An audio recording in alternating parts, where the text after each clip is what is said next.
Muchísimas gracias a ti, Cecilia.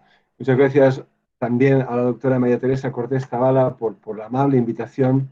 Evidentemente es un gran honor y un placer el poder participar en estas celebraciones, las magníficas celebraciones del 47 aniversario de la Facultad de Historia de la Universidad Michoacana de San Nicolás de Hidalgo. Y me complace además poder volver a dirigirme a mis amigos y colegas de la Nicolaíta. No es la primera vez que doy una conferencia en Morelia. De hecho, ya estuve una vez en el 2007 hablando entonces del monarquismo renuente de Santa Ana, como de su dictadura en otra ocasión, y volví en el 2011 para hablar de los pronunciamientos en el México decimonónico. Es increíble que hayan pasado ya 9 años desde entonces. La pena, claro, de hoy es el tener que estar, sin poder pasear por Morelia antes y después del evento y tomarme pues unas chelas con ustedes, pero bueno, nada, será cosa de volver cuando la pandemia termine. En fin, feliz 47 aniversario. Y curiosamente, hoy, 7 de octubre, a modo personal, celebro otro aniversario.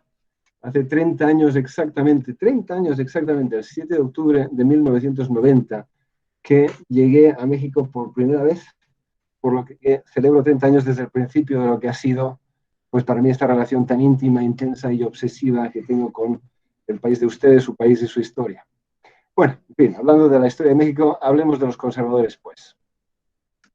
Entonces, ¿cuáles son los objetivos de la charla? Pues vamos a hablar de quiénes fueron los conservadores, sobre todo durante la Guerra de 3 Años. Esto es lo que yo quiero ver. O sea, quiénes eran los conservadores y un poco hablar y ver en qué creían y por qué lucharon, ¿no? Y para ello, antes de adentrarme en el tema, lo que propongo es, a modo de contextualización, es un poco resumir la idea que se tiene por lo general de lo que pensaban los conservadores, de quiénes eran y de cuál había sido su evolución política en el México independiente, sin olvidar un poco la idea de que nos ha legado la historia oficial. O sea, lo que primero voy a dar un poco un resumen, ¿no?, de lo que entendemos por conservadores.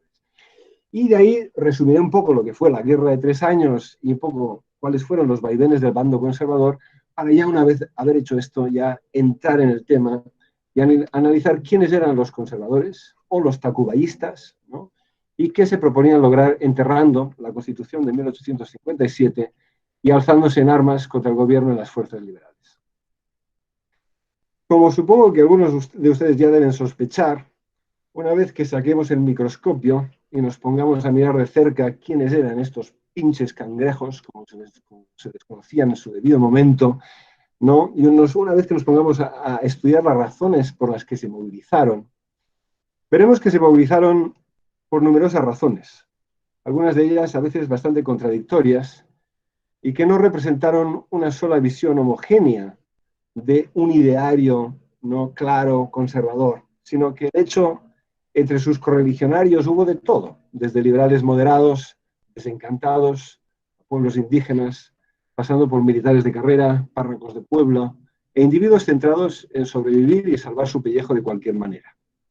Pero bueno, empecemos por pensar qué sabemos hasta ahora, o qué se sabe, o qué se dice de los conservadores, ¿no? Y evidentemente los conservadores, en el caso mexicano, pues son los malos de la historia, ¿no? Ya sabemos que la historia la escriben los vencedores, y tenemos pues un fenómeno, ¿no?, historiográfico, donde de hecho ya a partir después de la restauración liberal de 1867 y la llegada de una serie de intelectuales liberales que empiezan a elaborar una historia patria, ¿no? Estoy hablando, pues, esto de Vicente Riva Palacio, México a través de los siglos, con todo ese grupo de historiadores, ¿no?, pero también de Justo Sierra. En fin, ahí se empieza a elaborar ya, bajo el porfiriato, ¿no?, una visión de la historia de México donde se celebran ciertos héroes, ¿no?, Hidalgo, ¿no?, obviamente Benito Juárez, hay ya toda una celebración de la figura de Juárez, y donde ya se nos da un poco una idea de mexicanos buenos y mexicanos malos. Y es una visión que todos ustedes saben y ya conocen de sobras, y es una visión que, pues evidentemente, se perpetúa ya en el México postrevolucionario, ya añadiendo ahí pues unos héroes de la revolución, y que tenemos de nuevo, en cierta manera, recalcado de nuevo con una nueva insistencia ahora durante la cuarta transformación, ¿no? O sea, en un caso donde, como bien saben ustedes, pues el presidente usa a menudo el término conservadores a modo de insulto o de término peyorativo.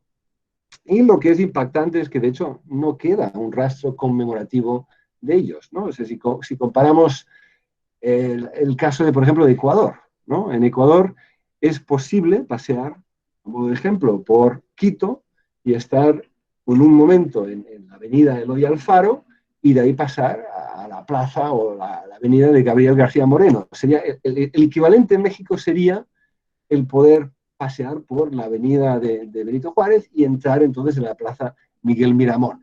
Evidentemente esto es inconcebible, la manera que se ha creado una visión de la historia oficial de buenos y malos y donde tenemos por un lado a una serie de héroes ensalzados y resaltados y celebrados y glorificados, mientras que hay pues sus enemigos, dijéramos, ya vilipendiados o olvidados, no relegados a la basura de la historia. Entonces, yo no vengo aquí a reivindicar a los conservadores, sino más bien a entenderlos, ¿no? Y entenderlos dentro del contexto en el que se movieron. Entonces, lo que tenemos que entender a ver, ¿qué entendemos por conservadores? Y, claro, es un tema que no se ha estudiado tanto como quizás se debiera, pero podemos al menos tener una idea, todos tenemos una idea de lo que eran los conservadores en el siglo XIX. Supongo que algo que quisiera empezar por decir, y esto es algo que se remonta a un libro que saqué en 1999, coordinado con Humberto Morales Moreno, de la Universidad de Puebla, que es un libro que se titulaba Conservadurismo Mexicano en el siglo XIX, y donde ahí ya lo que vimos, un libro que surgió en base a un taller que tuvo lugar en un congreso en el 96 en Salamanca, donde vimos que evidentemente uno no se podía hablar de conservadores a modo general, o sea, de una manera para todo el siglo XIX, ya que hubo una evolución política por parte de todos los actores políticos, incluyendo a los conservadores, y que de hecho el término conservador propiamente solo se empieza a usar como para representar un bando político o un partido político, de hecho, en la década de los 1840. Lo encontramos en el periódico El Tiempo, ¿no? En unos artículos que publica Lucas Alamán, en el Universal, y de hecho ya es en 1849 donde se empieza a forjar un partido conservador con Lucas Alamán en la Ciudad de México. Pero hasta ese momento, o sea, hablar de conservadores en los 1820 o los 1830, en cierta manera es un anacronismo, es como hablar de izquierdas y derechas, no entra, o sea, no es como pensaban los mexicanos en ese momento.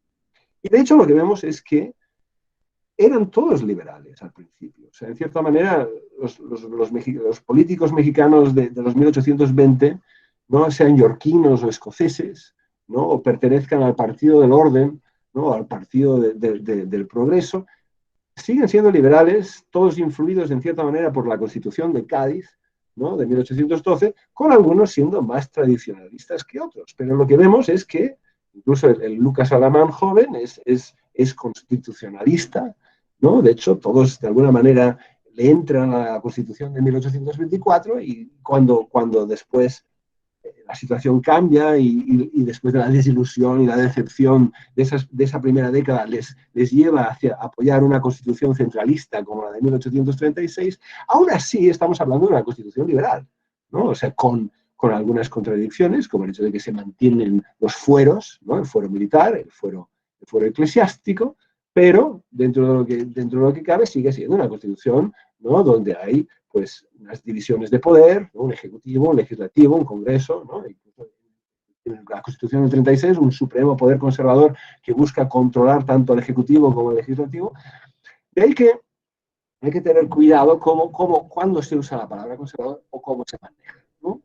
Entonces lo que tenemos es en términos generales, ya pensando en los conservadores propiamente, o sea, los que ya se refieren a sí mismos como conservadores en los 1840, así a modo de antes de llegar a la Guerra de 3 Años, ¿no? Estamos hablando de políticos que hablan de conservar, ¿no? Se trata de conservar lo que ellos consideran como los valores, ¿no? Importantes de la nación, valores que hay que conservarlos y que no se pierdan, ¿no? Y en ese sentido, pues podemos ver cierto tradicionalismo por su parte. Pero, sobre todo, si vamos a pensar en términos rasgos generales, después, evidentemente, vamos a ver cómo nada es tan sencillo como parece.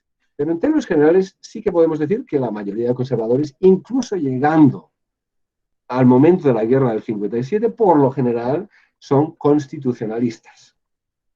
¿no? Todos han apoyado en algún momento una constitución e incluso, ¿no?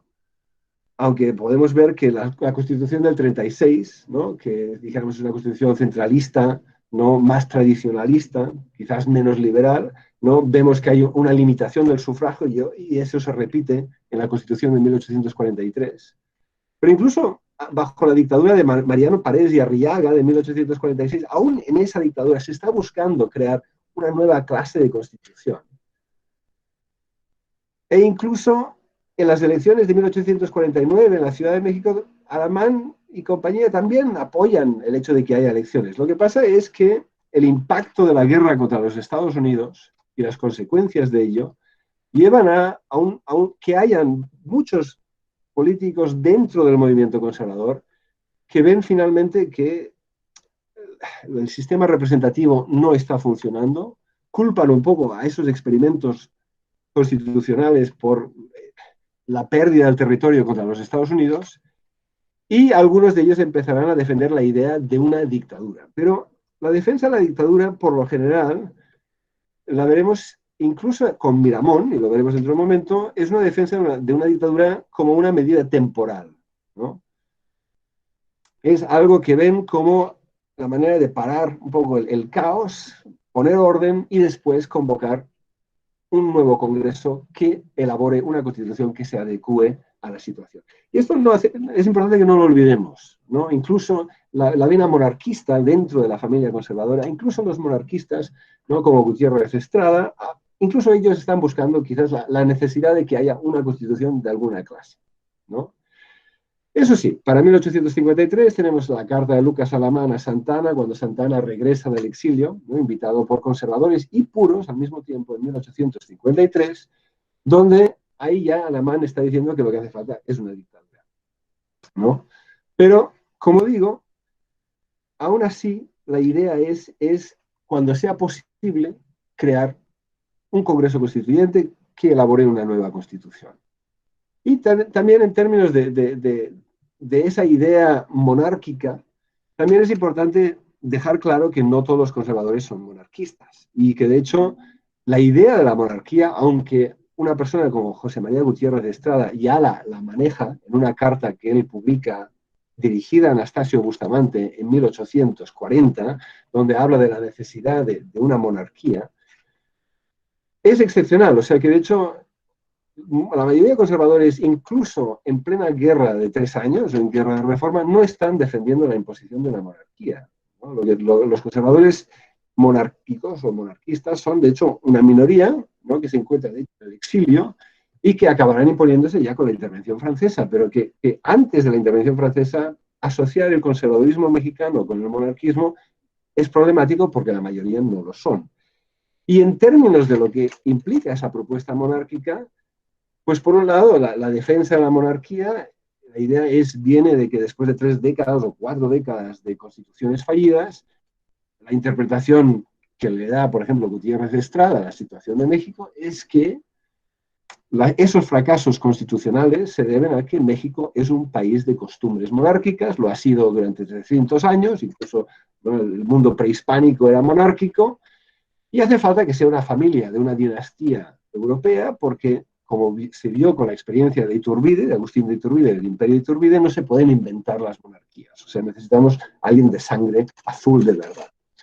Pero también hay un elemento pragmático en esta visión monárquica y es la que ante la amenaza de unos Estados Unidos expansionistas, pues tiene mérito la idea de que si uno se asocia o se vincula a una familia real europea, pues uno podrá entonces no tener el apoyo militar o la defensa de ese poder europeo para frenar cualquier posible intervención estadounidense sucesiva en México, ¿no?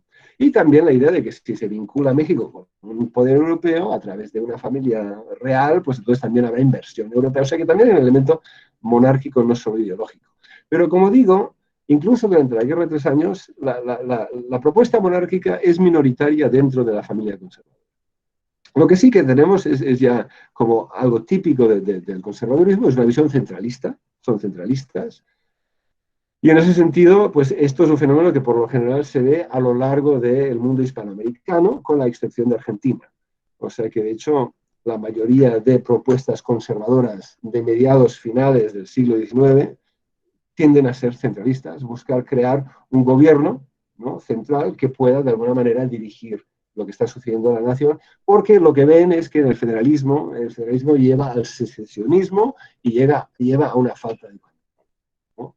Pero, como digo, hay excepciones, como la de Argentina, donde de hecho ahí tenemos a una figura como Sarmiento, que precisamente es centralista, porque lo que los unitarios son liberales, porque lo que quieren es imponer una visión liberal en todo el país y no dejar que caudillos o caciques conservadores hagan lo que quieran, ¿no?, en diferentes puntos de Argentina. Tenemos quizás la visión que nos ha legado Peter Guardino, ¿no?, de que el federalismo es popular y que el centralismo es elitista. Y sin embargo, de nuevo, lo que yo recalcaría, es, habiendo estudiado los pronunciamientos de 1835, ¿no?, que influyeron y llevaron a que ese gobierno abandonara la Constitución Federal de 1824, es que finalmente también el centralismo tiene su vertiente popular y que no solo son, ¿no?, figuras elitistas tradicionales, ¿no?, que están llevando, ¿no?, o impulsando esa visión. Y en ese sentido, lo que quisiera resaltar es que también el conservadurismo no es necesariamente una fe política de élite, pero que de hecho tiene un apoyo popular muy significativo. Y eso lo vamos a ver evidentemente en la Guerra de 3 Años. La Guerra de 3 Años es brutal como es, ¿no?, y es violenta como es precisamente porque pues la mitad del país, para decir, ¿no?, para ponerlo de alguna manera, la mitad del país, ¿no?, y eso incluye pues las clases populares, ¿no?, religiosas en particular, como lo son todos casi, ¿no?, se sienten, ¿no?, conservadoras, ¿no?, ante ese conflicto, ¿no? Y eso también es importante tenerlo en cuenta. O sea, que no estamos hablando de los liberales siendo necesariamente el partido que representa al pueblo y que los conservadores sean los que representen a las élites, ¿no? Eso sí, lo que la mayoría de conservadores del siglo XIX, y especialmente también en México, se consideran el partido del orden, buscan establecer orden en un contexto de gran inestabilidad, ¿no?, a partir de la independencia, donde han habido pues olas y olas de pronunciamientos. Ningún presidente, con la excepción de Guadalupe Victoria y Mariano Arista, han logrado, perdón, que José Joaquín de Herrera, han logrado durar todo su mandato presidencial. Entonces, ante ese caos, lo que creen es orden y temen pues esto, que la sociedad se está desmontando, que hay pues, bandidaje, hay crimen. Entonces, se presentan como el partido del orden y, por ende, apoyan el ejército regular, a diferencia de esos liberales de la mitad del siglo XIX que tienden a defender no el ejército, que lo ven viciado y como una fuerza de retroceso, pero que defienden en vez de la Guardia Nacional y milicias, dijéramos, de civiles, ¿no? Y en ese sentido, sí, eso lo vemos como algo que entra dentro de los esquemas del conservadurismo mexicano. Son el partido de la propiedad, aunque por otro lado los liberales del XIX mexicano también creen que la propiedad es algo sagrado, ¿no? Pero sin embargo, donde tenemos una diferencia es que evidentemente si vemos algo como la ley Lerdo, donde se puede hablar, y después la nacionalización de la propiedad de la Iglesia, que ya tiene lugar, no en el verano de 1859, en plena guerra de reforma o guerra de 3 años, ¿no?, desde la perspectiva conservadora no se puede atacar, ¿no?, la propiedad, sea de la Iglesia como de un individuo, como sean las tierras ejidales o comunales de los pueblos indígenas, porque la propiedad no se toca, ¿no? Ningún gobierno tiene ese derecho de robar, ¿no?, la propiedad ajena. Y en ese sentido, eso también lo vemos como algo que tienden a representar o defender los conservadores. Y quizás de una manera muy obvia son el partido de la religión, ¿no? Los conservadores tienden a defender la religión católica de una manera muy dedicada, pero de nuevo hay que tener cuidado en el sentido de que todos los liberales, ¿no?, la mayoría de liberales mexicanos del siglo XIX y de la mitad del siglo XIX, incluso los más radicales, siguen siendo católicos en su vida privada, y aunque sean capaces de ser totalmente anticlericales, no a nivel de su discurso político y en plena guerra de 3 años, pues decretar leyes que lleven a la ejecución de curas, ¿no?, por otro lado, en privado siguen siendo pues profundamente religiosos. Ahora bien, los conservadores sí que tienen esa manera de venderse a sí mismos como el partido o la facción que defiende la religión. Y asocian y logran asociar la religión católica con la identidad de México, en el sentido de que finalmente se ve el catolicismo como un aspecto fundamental de la identidad mexicana, desde el momento del impulso de la independencia de Hidalgo, ¿no? Que es un impulso guadalupano que asocia México con la religión católica, a los sentimientos de la nación de Morelos, donde ya se dice que la religión católica es la única, y es la única que se debe haber en México con la exclusión de cualquier otra, o todas las constituciones mexicanas, ya con la excepción evidentemente de la de 1857, donde en todas, por muy liberales que sean, ¿no? Se decreta claramente que México es un país católico, ¿no? Y donde no se acepta ninguna otra religión. Y lo que esto significa es que ante la guerra de reforma serán precisamente los conservadores que se presentan como el partido nacional, en el sentido de que están defendiendo la religión porque están defendiendo lo que es el alma de México, para ponerlo de alguna manera, contra unos ataques ateos y ateizantes, ¿no? Que están descatolizando México y por lo tanto buscando desmexicanizar México, ¿no? Y eso es un discurso que se maneja hasta cierto punto y con un impacto tremendo en un contexto donde no olvidemos que antes de que estalle la guerra, el Papa Pío IX, finalmente, en una alocución que se publica y se circula en diciembre de 1856, viene a decir a los católicos de México que no obedezcan a su gobierno, porque su gobierno es un gobierno ateo que está buscando, dijéramos, atacar y destruir la Iglesia, ¿no? Y la religión católica. Finalmente es una guerra que tiene grandes connotaciones religiosas, a pesar de que, como he dicho, los liberales, ¿no? Incluyendo Benito Juárez, evidentemente, pues están defendiendo una visión política, pero que no necesariamente ellos impliquen que ellos no sean católicos de por sí. Y lo que tenemos es también, para entender el conservadurismo a nivel general, que podemos ver que son tradicionalistas, que le dan importancia a los usos y las costumbres del país, y por lo tanto lo que ellos dicen que presentan como lo que es la identidad nacional, y en este sentido, ¿no? Ven que no se puede imponer una constitución, y eso es el argumento que manejarán, como la del 24, que según ellos está importando ideas extranjeras y extranjerizantes estadounidenses que no se adaptan, no se adecuan, no funcionan para un pueblo como el pueblo mexicano, ¿no? Lo que necesitan, y volvemos a ello, aunque apoyarán la dictadura en su debido momento, ¿no? Si se elabora una constitución, lo que quieren es que sea una constitución, y es lo que repiten una y otra vez, que respete las costumbres del país mexicano, del pueblo. O sea, que tiene que ser, se tiene que respetar, o sea, ¿cuáles son esas costumbres? Entonces, por ejemplo, atacar las fiestas religiosas, pues es atacar lo que es, ¿no? Las tradiciones, lo que es la naturaleza de México, ¿no? Esa es la manera que ellos lo ven. Y también algo típico del discurso conservador, y esto es no solo los conservadores mexicanos, pero lo encontramos en el padre del conservadurismo británico, de Edmund Burke, la visión de que el conservador es una persona pragmática, es una persona realista, es una persona que, ateniéndose a la importancia de esos usos y costumbres y de la realidad tal y como es, busca reformar el país, pero despacio, ¿no? Y de una manera que funcione, no buscando imponer quimeras, ¿no? Ideas muy bonitas, utopías, pero que por ser poco prácticas resultan peligrosas a fin de cuentas, ¿no? O sea, que es cuestión de, no es que no buscan ir para atrás, ¿no? O sea, como la canción que sale en plena guerra de 3 años y que se le atribuye a Guillermo Prieto, ¿no? Lo de los cangrejos para atrás, ¿no? Zas, zas, zas, cangrejos para atrás, la idea de que los conservadores buscan dar marcha atrás en el tiempo, sino que la idea es progresar, pero poco a poco, gradualmente, como diría Edmund Burke, super-adding, ¿no? Añadiendo, no destruyendo el edificio e intentando poner uno totalmente nuevo, sino construyendo, edificando sobre lo que ya hay. Y finalmente podríamos hablar de que también, pues en cierta manera, los conservadores son nostálgicos, digo, algunos de ellos son nostálgicos en términos ya, pensando ya en esos conservadores que se imponen no después de la guerra contra los Estados Unidos, de 46 a 48, hay una nostalgia por lo que ellos ven como una época, no de paz, de 300 años de paz, una época colonial, donde pues ahí imperaba el orden, la autoridad, el respeto, ¿no? Y en ese sentido la historia de México de Lucas Alamán pues poco da esta visión, ¿no? Ahora bien, esto es rasgos muy generales, lo que podríamos decir, dijéramos, ejemplifica el pensamiento conservador de mitad del siglo XIX.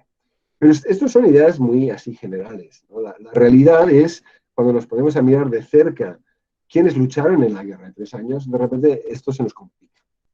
¿Qué pasó en la Guerra de 3 años? Así, muy rápidamente, tenemos una guerra que estalla por toda una serie de razones, tanto de corto y largo plazo, pero finalmente estalla la guerra porque el gobierno de Ignacio Comonfort, que es un gobierno presidente moderado, liberal, reconoce que la Constitución de 1857 es totalmente impopular y, según él, impracticable, no le permite gobernar porque ata las manos del presidente, y se deja llevar por liberales moderados, ¿no?, en llevar a cabo lo que es un autogolpe, en cierta manera, del 17 de diciembre de 1857, el plan de Tacubaya, para frenar un poco los alzamientos militares conservadores y impedir que los conservadores asuman el poder, pero también para impedir que el caos continúe estando como está y convocar un nuevo Congreso que sea también liberal y que sea también federal, pero no tan radical, ¿no?, una constitución no tan radical como la del 57. Y lo que sucede es que ya, aunque empieza de esta manera, finalmente Zuloaga, que es parte de ese movimiento, se vuelve contra Comonfort y acabará tomando la presidencia después del 11 de enero de 1858 y ya estalla la guerra. Y como no hay tiempo ahora para lo que pues me ha ocupado pues muchas páginas para escribir, así rápidamente tenemos, de hecho, un gobierno liberal se forma en Veracruz y el gobierno conservador, no tacuballista, se forma en la Ciudad de México, y lo que son 3 años de carnicería total, con las grandes ciudades del centro de México cambiando de bando dependiendo de los vaivenes de los diferentes ejércitos, muy rápidamente, ¿no? Pero lo que vemos es que, si pensamos en términos de quiénes eran estos tacuballistas, pues lo que vemos es, de hecho, una familia conservadora muy dividida, ¿no?, especialmente incluyendo no solo a los conservadores apoyados por el clero y por el Vaticano, sino también, pues los liberales moderados entre ellos, y por lo tanto tenemos, por un lado, un movimiento tacuballista que empieza liderado por liberales moderados como Ford, reemplazados por liberales moderados que se vuelven conservadores como Félix Zuloaga, que es entonces el presidente conservador durante el primer año de la guerra. Hacia el final del primer año de la guerra hay una serie de pronunciamientos liderados por liberales moderados, Echegaray y Robles Pezuela, que habían estado luchando para los tacuballistas, ¿no?, pero se vuelven contra Zuloaga. Solo que después Miramón no acepta su plan y él se vuelve contra ellos y se impone. O sea, estamos hablando de unas peleas muy fuertes dentro de la familia conservadora. Se impone Miramón, pero incluso alguien como Miguel Miramón, que entonces acaba siendo el presidente conservador para buena parte de 1859 y 1860, se encuentra teniendo que encarcelar a Leonardo Márquez, porque ve que Leonardo Márquez hay una conspiración de conservadores aún más reaccionarios, no que Miramón, que busca derrocarlo y lo encarcela, y acabará también el mismo Miramón encarcelando a Zuloaga, aun cuando ya en 1860, cuando de hecho empezaron, dijéramos, trabajando juntos. Y al final de la guerra, incluso un obispo como es Clemente de Jesús Munguía, ¿no?, lo tenemos, de hecho, totalmente desencantado y desentendiendo desde los conservadores, diciendo que no han defendido el país y la religión católica como debiera ser, abusando de la Iglesia tanto como los liberales, ¿no? Entonces, lo que vemos es, por un lado, que los tacuballistas no son necesariamente conservadores, o hace falta repensar qué entendemos por conservadores, ¿no? Por un lado, ¿quiénes son los tacuballistas? Pues hay entre ellos muchos liberales moderados. Y en cierta manera, algo que arguyo en el libro de la Guerra de 3 años es que esta guerra no es solo una guerra entre liberales o conservadores, no es tanto una guerra entre liberales y conservadores, pero una guerra dentro de la familia liberal entre liberales moderados y liberales puros. O sea, Comonfort, que es de hecho el que empieza la guerra, un poco aún queriendo no empezar la guerra, es un liberal moderado. Manuel Paino, Echegaray, como he mencionado, Robles Pezuela, y hay otras figuras como Negrete, etc. Estos liberales moderados, algunos después recapacitarán y cambiarán de opinión, pero muchos de ellos apoyan inicialmente ese movimiento porque están en contra del radicalismo, ¿no?, de la Constitución del 57. Para ellos va demasiado lejos. Creen, sí que tienen ideas liberales, pero creen que hay que defender todavía la religión, no hay que atacar la Iglesia, y tienen esa postura. Hay, vamos a decir, los conservadores de hechos y derechos, figuras como Luis Gonzaga Cuevas o Manuel Arrainza. Hay militares de carrera. La mayoría de militares de carrera defienden la causa conservadora porque, ¿no?, la Constitución del 57, ¿no?, y la ley Lerdo, en fin, y la ley, la ley Juárez ataca un poco los fueros militares y en este sentido pues se sienten atacados. Osoyo, Miramón, Márquez y Mejía. Están evidentemente los curas y los obispos, que también defienden la causa conservadora, pero como he dicho, hacia el final de la guerra, tanto el arzobispo Lázaro de la Garza de Ballesteros como Clemente Jesús Munguía, de hecho, se niegan ya a apoyar al gobierno de Miramón porque de hecho Miramón está apropiándose de la propiedad de la Iglesia de la misma manera que los liberales, pero para recibir fondos para su causa militar. Pero también después tenemos un pueblo religioso. Hay a lo largo de los archivos estatales numerosos documentos, ¿no?, donde se ve cómo las comunidades y los pueblos y la población en general acaba defendiendo la causa conservadora. Hay comunidades indígenas, evidentemente, que están en contra de la ley Lerdo, ¿no?, y por lo tanto se encontrarán luchando para la causa conservadora. Aunque también lo que mi investigación muestra es que, de hecho, las comunidades indígenas también luchan en contra de los conservadores. Lo que luchan es para rescatar sus tierras, ¿no?, incautadas o expropiadas, y de ahí que, de hecho, dependiendo de quién es la figura que esté atacando, ¿no?, sus derechos, pues se unirán al bando que esté en contra de esa persona. Pero finalmente la tendencia por lo general es que se encuentran apoyando la causa conservadora. Evidentemente están esos monarquistas en el exilio, José María Gutiérrez Estrada, José Manuel Hidalgo y Snorriza, el padre Francisco Miranda, etcétera, pero que son una excepción. Y después hay muchos casos, por ejemplo, encontré en Guadalajara, en el archivo del Estado de Jalisco, pues el diario de un tal Ramón Barbosa, que en el diario lo que vemos es que él se considera liberal, solo que en ese contexto, viendo cómo son los liberales, los que defienden la causa liberal en Guadalajara, se ve precisado a apoyar a los conservadores en Guadalajara. Y en el diario queda claramente que él se siente muy incómodo y disgustado de que haya tenido que ponerse del lado de los conservadores, pero de hecho, en el contexto local, ¿no?, los prefiere apoyarlos a ellos que a los liberales en el contexto local. Y esto es algo que también mi investigación me ha venido a demostrar, que de hecho tenemos estas grandes ideas de liberales y conservadores, de dos bandos, pero la realidad de por sí es una en la que factores locales determinan si una persona acaba apoyando a un bando u otro. Y eso a veces tiene nada que ver con las grandes ideas de las que he estado hablando, de que si centralismo o federalismo, que si la importancia de una dictadura o no, sino más bien quién es la figura que encabeza el movimiento liberal o conservador local y cuál es mi relación con esa persona, y ante eso determinará, ¿no?, en términos de mis propios agravios locales y personales, de qué bando me pongo. Y lo que vemos es que finalmente son enemistades locales, problemas locales, los que acaban determinando, ¿no?, de qué lado se ponen las personas. Lo que también he visto claramente es que, claro, cuando entra un ejército y ocupa un lugar como Zacatecas o San Luis Potosí, y que son ciudades que cambian de bando de manera seguida, es que la gente va cambiando de bando a la vez que entra un ejército y después sale otro, ¿no? En el sentido de que, bueno, ahora llega Santiago Vidaurri, llegan Suma y llegan los liberales, pues vamos a ponernos a luchar para los liberales.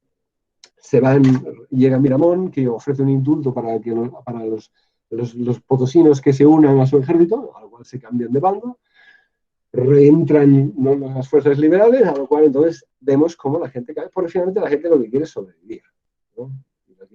Tenemos también un contexto de leva, donde la leva es un fenómeno común, tanto llevado a cabo tanto por liberales y conservadores, y eso ya determina que a veces la gente está luchando por causas que no son sus causas, sino que no les queda de otra.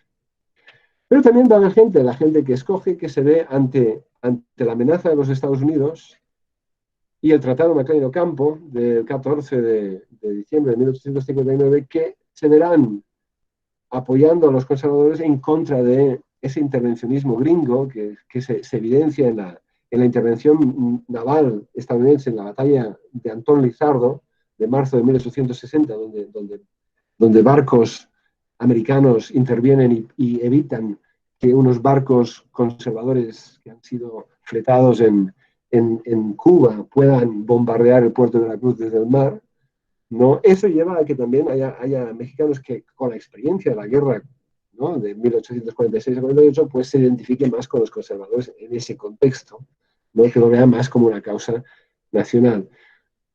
Y creo yo, en el contexto desesperado de la guerra, viendo que los Estados Unidos apoyan o acabarán apoyando el gobierno de Benito Juárez, al principio no lo hacen, pero ya para 1859 sí que los apoyan, veremos cómo pues, se ven con la necesidad de buscar apoyos en España, Francia y Gran Bretaña, que no logran, de hecho. Y cuando lo logran con España y con el Tratado Mora-Almonte de 1859, incluso Nepomuceno Almonte, que firma ese tratado, reconocerá que no es el que fuera de desear. O sea, que también están prometiendo cosas desesperadamente porque es un contexto de guerra en el que se encuentra. De ahí que yo creo que ya me he extendido más de la cuenta, podría hablar pero me reservo, porque pensaba que también podía analizar aquí el discurso de la proclama de Miramón, pero lo dejaré para las preguntas, creo, porque ya creo que me he extendido más de la cuenta. Pero lo que quiero decir al final es que de la misma manera que hay muchos Méxicos, pues hay muchos conservadurismos, ¿no? Y como sucede siempre con la investigación, cuanto más sabemos de algo, más complicado se nos hace.